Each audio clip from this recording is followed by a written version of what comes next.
maybe we just have to find our own inner peace. So we talked about that. And then what did we talk about? Do you remember? It's kind of jogging We talked about how people are trying to find peace in so many different ways, right? And we talked about how communism thought that they could find peace by like no private ownership and everything is owned by the state. That mechanism can bring peace, and then capitalism comes along, right? And then so the pursuit of one's right personal gain, and if everybody works in that spirit, then somehow the world can be a peaceful place, and everyone will find complete satisfaction in the work they do. So we saw how both of them actually don't really address the core reason why there is no peace. And we also heard, I think what I remember from yesterday's session is Alexander's quote, because to me that really strikes me as being particularly powerful, that here is a person who spent his whole life wanting to be the conqueror of the whole world, and in the end his own personal realization was that it's been all a big futile exercise. And he said that how he feels he wanted his hands to be left outside of his coffin, to indicate that he came into this world empty-handed, and that he was leaving this world empty-handed.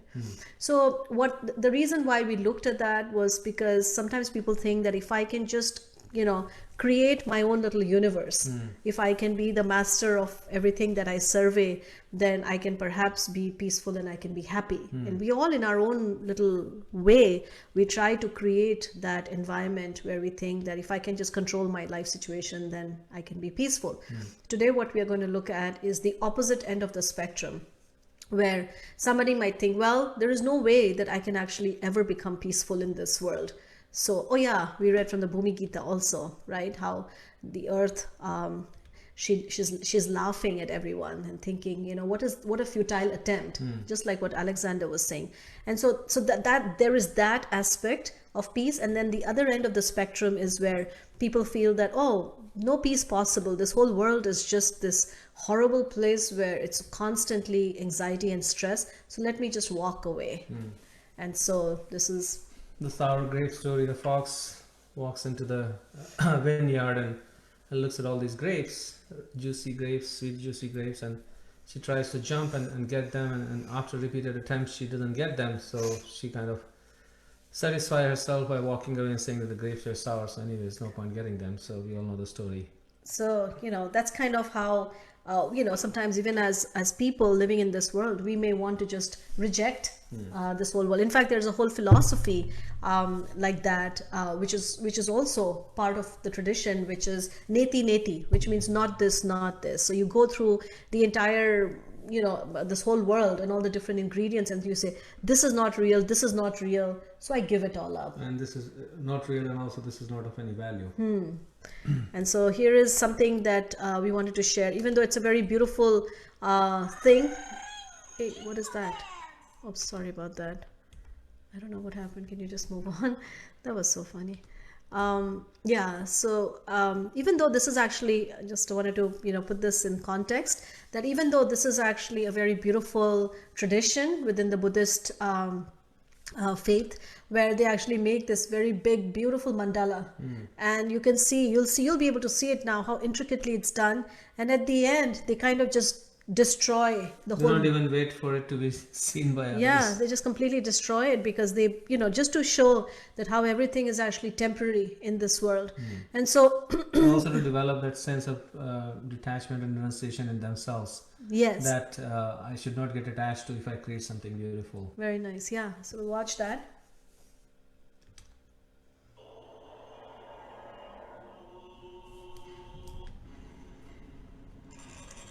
It's amazing. We actually went for remember the Parliament of World Religion? Yeah. And it was I don't know how many days we were there, and we used to see them every day. Every day is to make. Wow.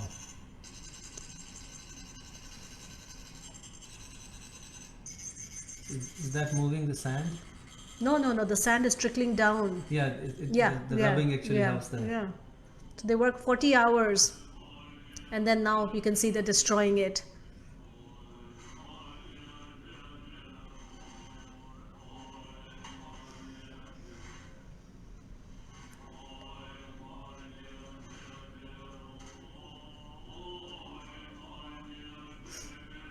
So we can pause here maybe, should we?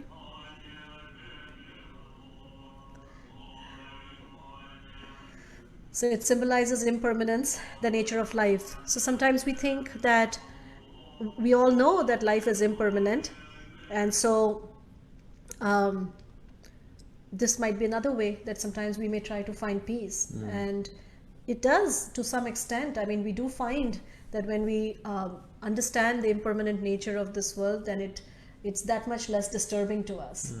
So, but Krishna, he is taking us, I guess, one step further, saying that is it possible to live with this impermanence and find find permanence through that. So the other,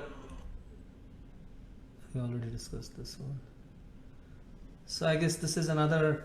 So Bhagavad-Gita talks about renunciation or vairagya, but it also talks about, Krishna is talking about this working in devotion, which is the principle of yukta vairagya. So very interesting concept when we first heard about it. Yukta means connected, and vairagya means giving up. So you are basically connecting through renunciation, or your renunciation is connected for a higher purpose. But ultimately we'll see what it literally means is that rather than renouncing the world, I use the world to its rightful owner.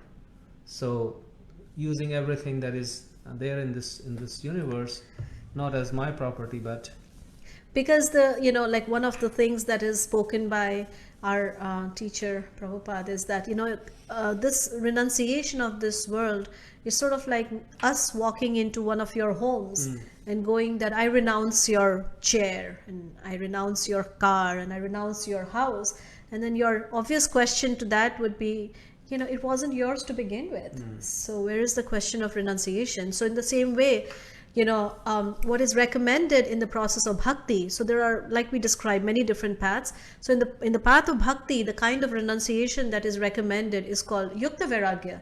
And the example that is given is of a teller, a bank teller, who sits, in his place all day long, doing what? Counting money. But he's not bothered by whether the transactions were more, the deposits were more on any particular day, or the withdrawals were more.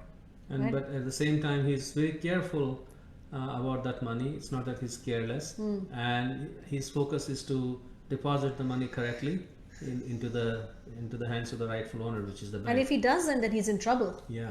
Right. So we'll just quickly. This is a funny video. Shows I thought I was good at counting money, but when I saw this, I said, "Hats off to you guys."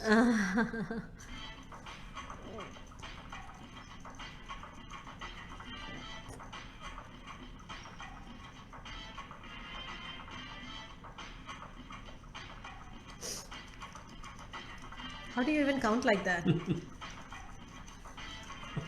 That's crazy. I'll probably count half the money like this.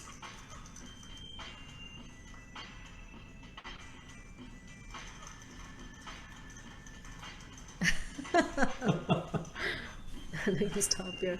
So, just wanted to, I guess, bring home this point that he's counting all of this money at such a fast speed, knowing fully well that it doesn't belong to him.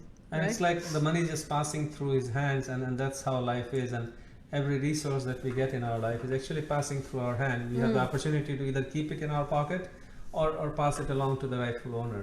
Actually, if somebody were to take that money and put it in their pocket, they would be in like deep trouble. Yeah. Right? So this is the principle of yukta vairagya. This is described by one of our great teachers, Rupa Goswami, in his book, Nectar of Devotion. He says there are two parts to it. One is engaging the thing in proper way, and then one is the false renunciation. So it says when read the Sanskrit, it's very nice. Anashaktasya vishayan yatharham upayunjitaha nirbandha krishna sambandhe yuktam vairagyam uchyate. So that's where this term comes from, yuktam vairagya. When one is not attached to anything but at the same time accepts everything in relation to Krishna, one is rightly situated above possessiveness. And Prabhupada exemplified this very much, that sannyasi, renunciant, is not supposed to deal with money at all. But when Prabhupada would get money, he would accept that money, even thousands and hundreds of thousands of dollars, he would accept it very eagerly, but not for himself. He said, none of this, even a farthing, belongs to me. He used everything, every single penny, for building temples and printing books, and for that you need lots of money. So he accepted everything for Krishna's service, and that is Yukta Vairagya. In the same way, like we live in a house, and we drive a car, we wear clothes. So there are resources that we have, and so Krishna is saying that we don't have to necessarily give it up. We just have to start to use them, and for the happiness of the rightful owner. So it's kind of like Yukta Vairagya. One could say that even if we say, just like what we saw with the Buddhist mandala, we can say that everything in this material world is a zero. So you can have lots and lots and lots and lots and lots and lots of zeros. Now what do you do with those zeros? So they say that if you just put a 1 in front of that zero, then it suddenly, from being just a zero which has no value, it becomes something of great value. So you can have as many zeros, all we have to do is just put that 1, right? And so that's Yukta Vairagya. So on the other hand, one who rejects everything without knowledge of its relationship to Krishna is not as complete in his renunciation. So and that's called Falgu Vairagya, which means what is the value of your renunciation? I think we showed that video, I don't know if you remember that, about this river where the bed is dry but there are undercurrents, right? There's strong, lot of water underneath it.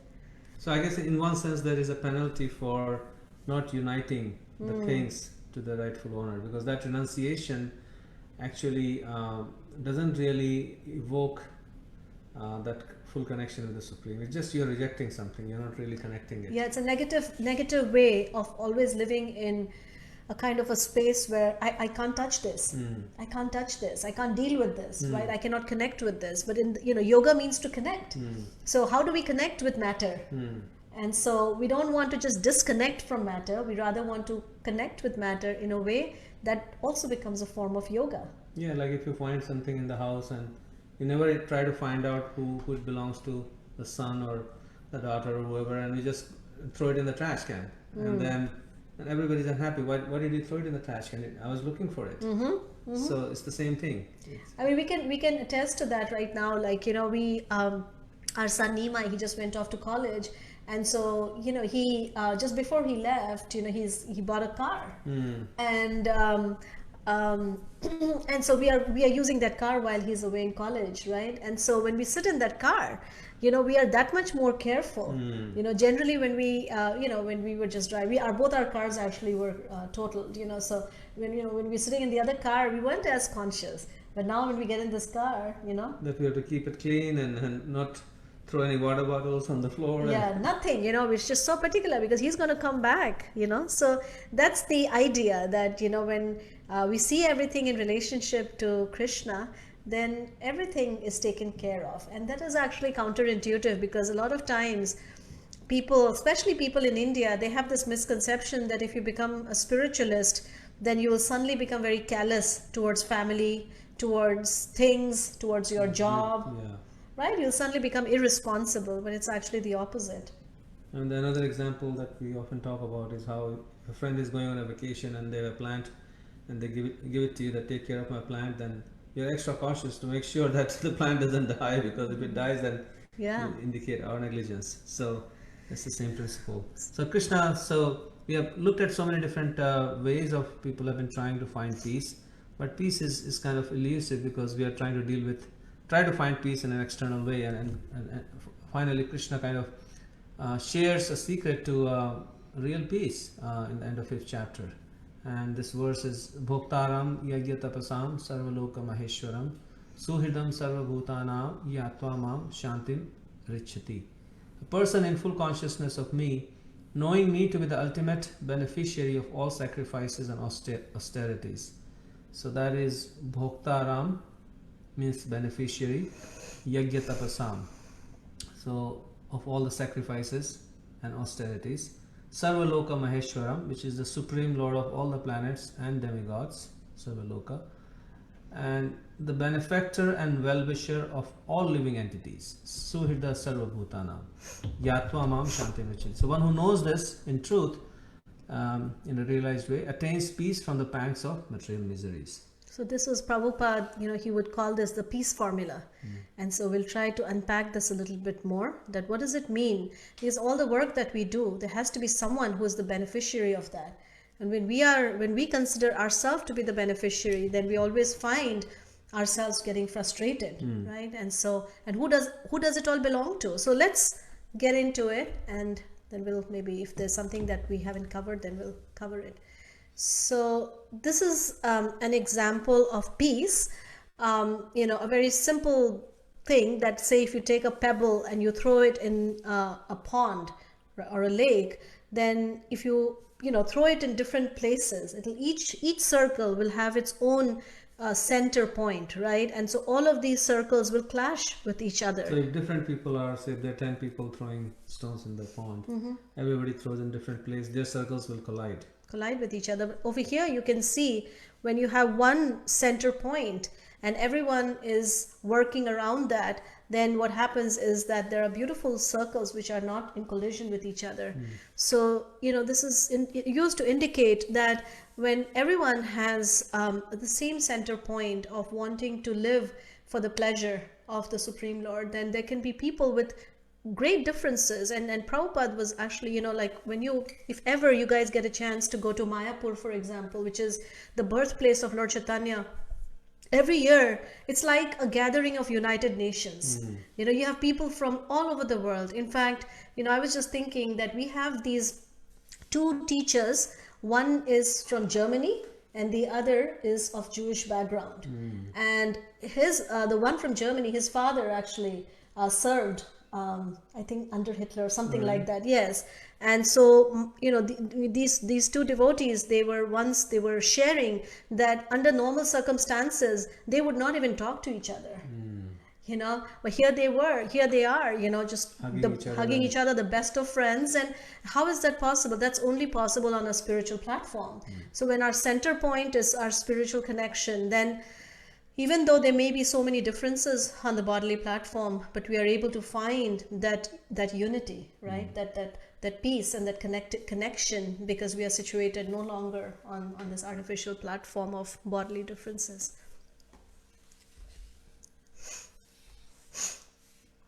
So this is there was a king who had the story. So there's a king who actually had an art contest, and he wanted to give a prize to that painting which depicted peace.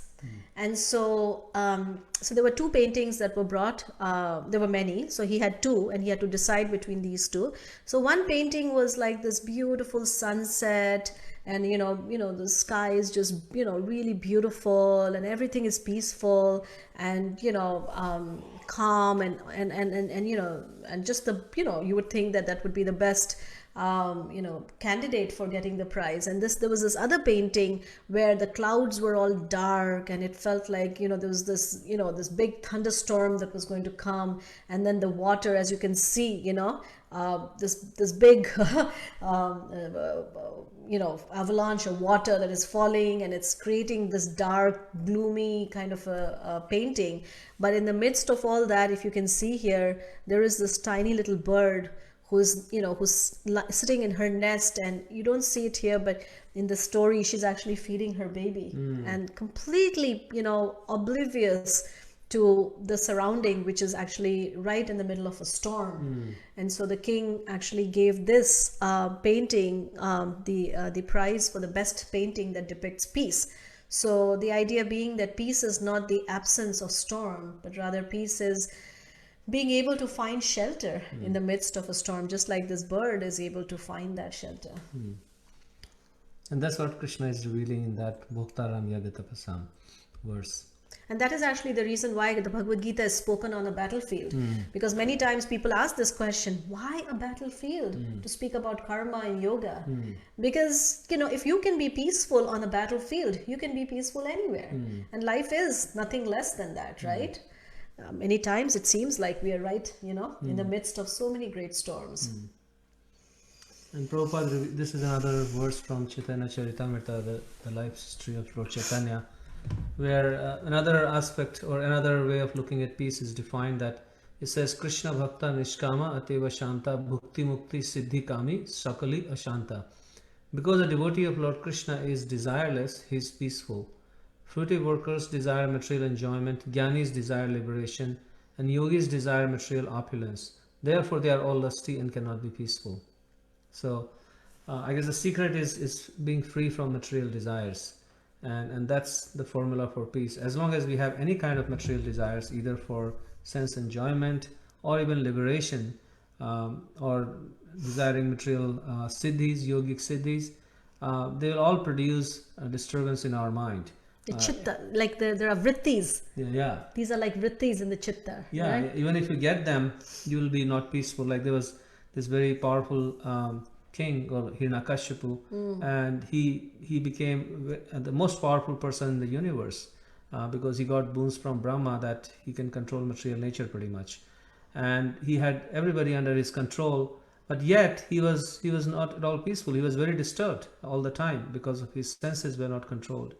So it kind of shows that this formula for the true desirelessness is not an artificial vacuum in the heart, but it is being engaged in fulfilling the desires for Krishna. And this verse explains in the purport that true desirelessness is actually means being full of spiritual desires to serve Krishna. That is true desirelessness, because you cannot keep the soul empty or inactive. The soul is always wants to do something.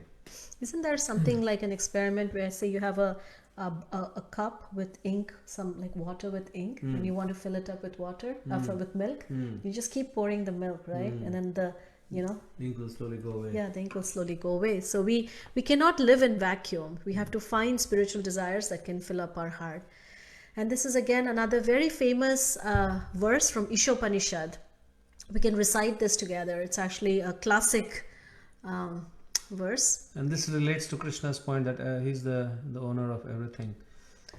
Ishavashamidam sarvam yatkincha jagatyam jagat tena taktena vanjita magridha kasya svidhanam. Everything animate or inanimate that is within the universe is controlled and owned by the Lord. One should therefore accept only those things necessary for himself which are set aside as his quota. And one should not accept other things, knowing well to whom they belong. So this is from Ishopanishad, which is one of the Upanishads. And it talks about how, one should be very careful as we tread, this earth, right? We only take that which we need, right? And one should know that if we try to take more or try to consume more or accumulate more, then I was just reading actually, just really fascinated by the world of ants as I was doing research. And they were saying that even an ant has that quality that when it finds something, that it only takes as much as it needs, right? And then lets the others know. Yeah, it goes and tells others. The birds do the same thing, right? They just come and they peck as much as they need. So there is when we accumulate more than what we need, then it creates a great burden. It creates a great burden in terms of, or anxiety in terms of preserving it or growing it. And especially when we accumulate more than necessary, when it goes away, then it really creates a lot of lamentation. And even when it is with us, we're constantly, our consciousness is constantly in a state of anxiety. Right? We can never be peaceful. So this is actually a beautiful poem. So this person, Kabir, he's like considered to be in India we call him like fakir, an ascetic saint, and he wrote many beautiful poems, and this is one of them. And this is actually to the idea suhridam sarvabhutanam, that how if one understands, so there are three things, right? So if one is understanding that nothing belongs to me, right?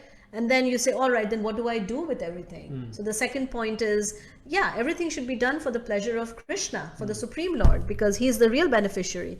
Then the doubt may come in our heart, right? That, if I do everything for him, then what about me?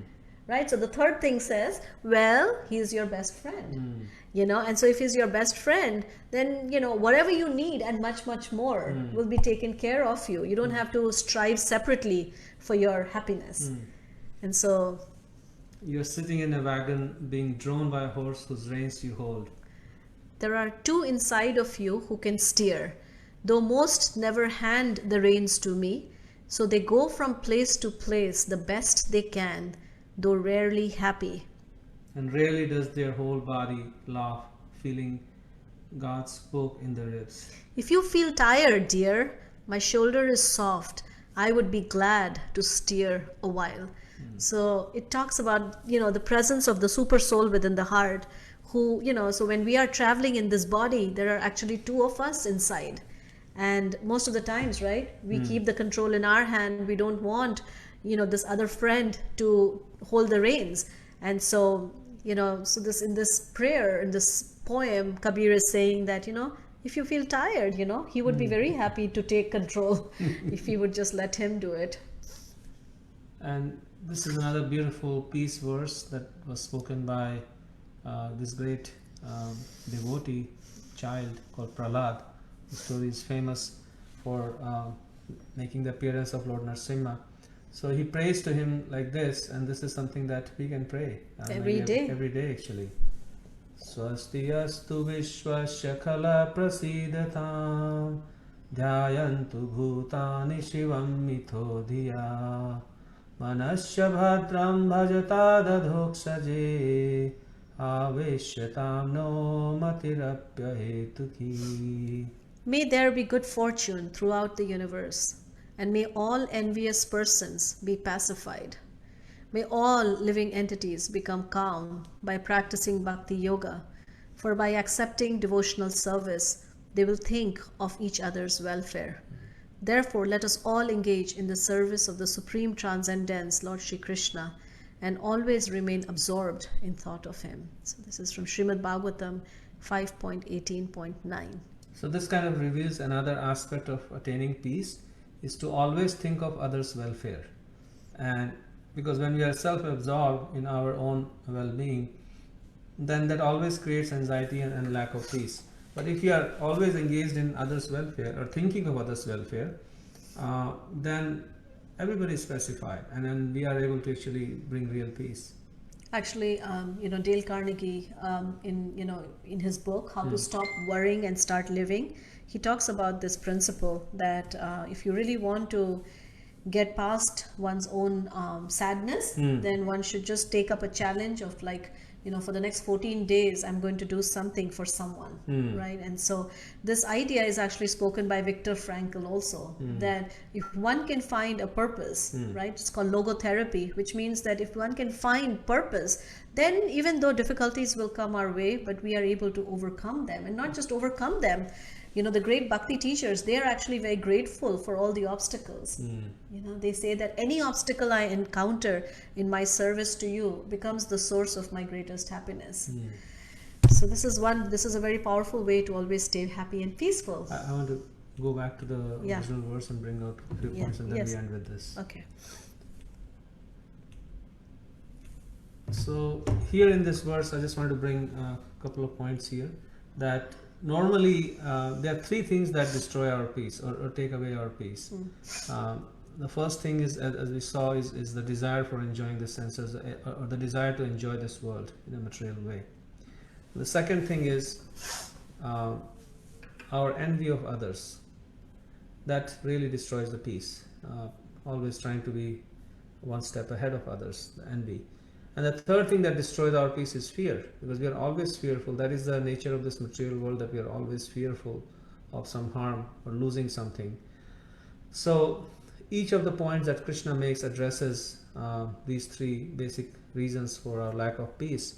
The first one is sense enjoyment, or enjoying this world. Krishna says, I am the enjoyer of all the sacrifices, a beneficiary of all the sacrifices and austerities.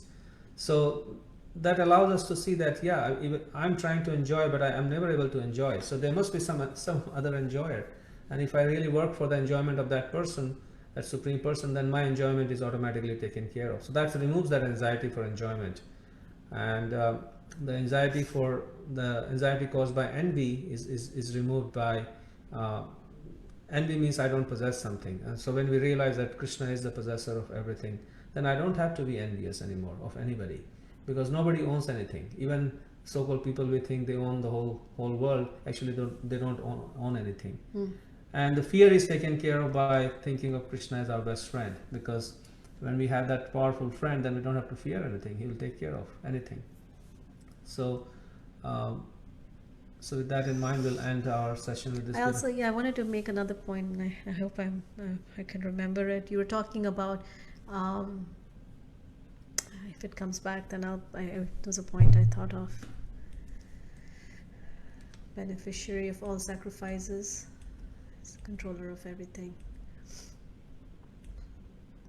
Because normally when we work very hard, we make so many sacrifices, and we think, oh, I should enjoy this. I worked so hard for it, I deserve it. Oh yeah, now I remember what I was going to say. So yeah, so then the question may be that, okay, then what about my enjoyment? So the example that is used to show that our enjoyment is indirect. And we just like if when we want to eat something and the eyes, they start complaining and they say, no, I want to be fed. I want to be fed directly, right? And so there is no way that the eyes can be actually fed directly. So the way you can feed the eyes is by feeding the mouth. Because when the mouth is fed, then it goes into the stomach, it processes it, digests everything, and then that energy is then distributed to all the different organs of the body. So because we are part and parcel of that supreme body of Krishna, so our enjoyment is actually connected to Krishna's enjoyment. And that is where we actually miss the boat, because we see the eyes, they think that they are an independent entity, but it's not able to see that it's actually part of this body of Krishna, right? And by serving and feeding Krishna, one will automatically be and fed. other thing that came to my mind while you were saying that whatever enjoyment we get from our senses, we think that we are getting it directly, but first of all the enjoyment actually goes to Krishna, and then when he allows some enjoyment to come to us, then we perceive it. So you will see that many times people have everything, but they are not happy because that enjoyment is not being passed back from Krishna to them. So our perception of all the senses is actually first Krishna sees it, first Krishna hears it, first Krishna tastes it, and then only we can taste it if he allows it. So you may eat the best food, like sometimes when we have a disease, like many times people are having corona and then they are not able to taste anything, the taste goes away. They are eating the best sweets, but you're not able to taste anything. It feels like poison because Krishna is not letting that taste come. That's to a very you. nice point, yes. And we see that, that everything that we are experiencing is actually being experienced by Krishna before we can experience it. So we are the dependent enjoyer. It's not that we are not an enjoyer, but we are the dependent enjoyer, not the independent enjoyer. So this story actually shows, it's a very sweet story. Many of us might have heard the story when we were growing up about how Krishna is the best friend. So there was this young boy who lived in a village, very poor. He only had a mother who used to take care of him, and he wanted to go to school, and somehow they were very poor and there wasn't a school close by. So the mother found out that there was a school across from this very dense forest, and it was free, and so the boy could attend it, and his name was well, we'll just call him some little boy. Radhika was saying they call the boy Govinda, so we'll probably just call him Govinda. And so the mother says, all right, you can go. So he goes, and he's very excited. And when he's coming back in the evening, it gets very dark. So he's very afraid because the forest is just like really, really dense and dark. So he comes home and the mother says, so how was your first day? And he starts to cry. He says, I liked school, but it's very scary to go through that dark jungle. So the mother says, no, you don't have to be scared. You can go, and there you have a brother, and his name is Gopal. And if you just call him, he'll come and he will take you across that forest. And so the boy says, all right, I can try to do that. He said, yeah, just go into the forest, call out his name Gopal, and he'll come. So he does that. He goes into the forest, and suddenly he starts to feel afraid again. So he starts calling out, Gopal, Gopal. And then suddenly Gopal, comes and then he says, yeah, you called for me. What's up? And he says, well, I need to get to school and I'm afraid. And he says, all right, we can go, but we'll first play together. And so the two of them, they play together, and then he drops him off at school, and then he's very happy. And then again, evening comes, and again he calls out to Gopal, and Gopal brings him back home. And so this goes on for a few days, and this boy is very, very happy. And then one day the teacher says, well, we have a potluck and everybody is going to bring something from their home. So, you please bring something as well. So he goes home and he tells his mother, and the mother says, well, we are so poor, we have nothing. So then she says, well, when you go and you meet Gopal, ask him, he can give you something. And so when he meets Gopal, he tells him that, Gopal, I have this potluck and I have to take something. So Gopal actually gives him this little tiny pot of yogurt and says, take this. And so, he's a little embarrassed because there are so many students and it's just this tiny pot. But anyways, he takes it. When he takes it, all the friends, they actually make fun of Gopal, of this boy. And he says, this is all you got. How many people are you going to feed with this tiny little thing? But when the teacher actually starts to pour that, he brings his, container. And when the teacher starts to pour that yogurt, then as soon as he pours it, that pot actually gets filled up with yogurt again. And again he pours, and again it gets filled. So he sees that though no matter how many times he empties this pot, it keeps getting filled up again and again. So then he tells him, where did you get this from? He says, my friend Gopal gave it to me. He says, can you describe your friend? He said, yeah, wears a peacock feather, and he has this beautiful smile, and so then the teacher can recognize that, he's talking about, someone, that he wants to see. And this teacher has been very harsh with this boy. So he says, can you take me to him? He says, yeah, of course. So then they go to the forest, and then, he starts calling out, Gopal, Gopal, where are you? And, Gopal never shows up. So he starts crying, and he says, well, everybody will think I'm a big liar if you don't come now. And so then there's a voice that says that only those whose hearts are purified and who have implicit faith, in my protection, only they can see me. And the teacher is not yet ready, and so he cannot really see me. So the idea being that we all have that friend within our own heart, and all we have to do is learn the art of calling him. And bhakti is the art of learning how to call our best friend. Yeah, and then you can be peaceful in all situations of life. Yeah, this story is not from Bhagavatam. This is a folk tale that we grew up listening to. Yeah, it's a beautiful story. Amar Chitra Katha. It's Amar Chitra Katha. That's right. That's right. So we'll end our session. We'll end our session here. So we have some time today because it's only 8:25. Yeah. So I'll go in 5 minutes. So any questions or reflections? I think there's one from Delia. If Krishna is able and willing to give us abundance, why do we experience lack and scarcity? Because we are trying to do things on our own strength for our own benefit. Well, Prabhupada says there is no scarcity. Yeah, the lack and scarcity is again, as you're saying, that we are trying to use it for ourselves. And because of that, even though we may have the whole universe to us, we'll still feel like we don't have anything. I think it was Mahatma Gandhi who said that there is enough for everyone's need, but not enough for one man's greed. So Prabhupada also says that, how can there be any scarcity?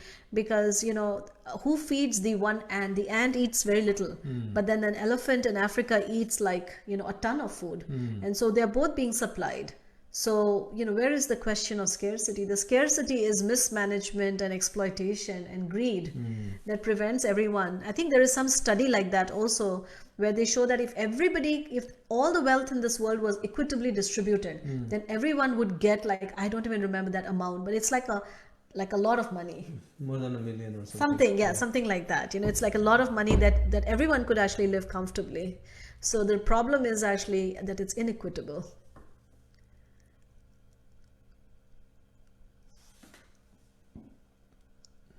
So hope that helps, Delia.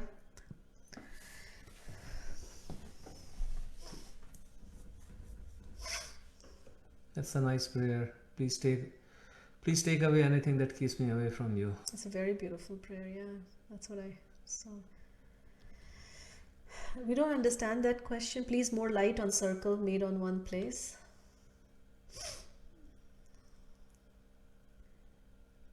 Okay, so we'll maybe just do the gallery view and see. Otherwise, we can stop here and we can continue tomorrow.